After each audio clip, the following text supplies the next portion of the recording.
for a couple of questions. We'll take a couple. Dr. Jacques.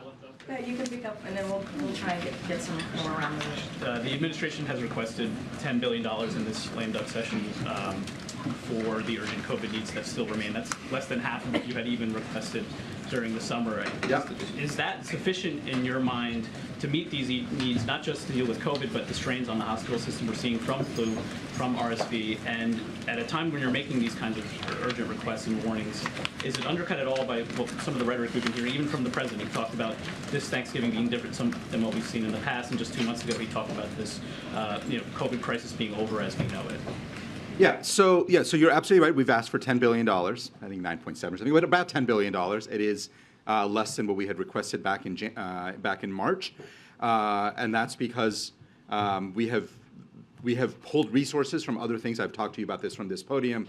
The really critical other public health needs that we have pulled resources from to buy vaccines, to buy treatments. Even the resources we're announcing today are from other really important programs.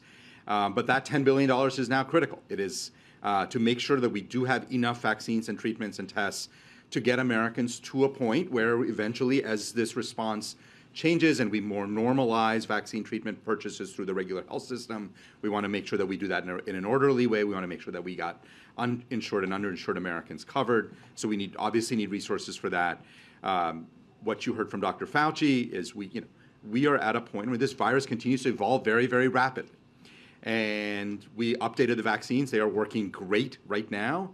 But the virus will continue to evolve, and at some point down the road next year, we're going to have to update the vaccines again.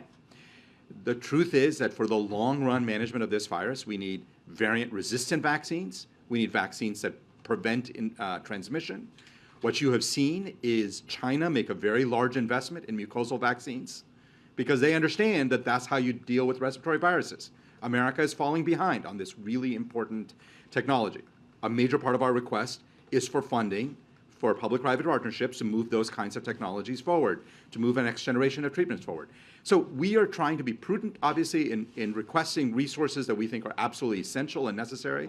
And all I can say is Congress needs to do its job and step up and protect the American people.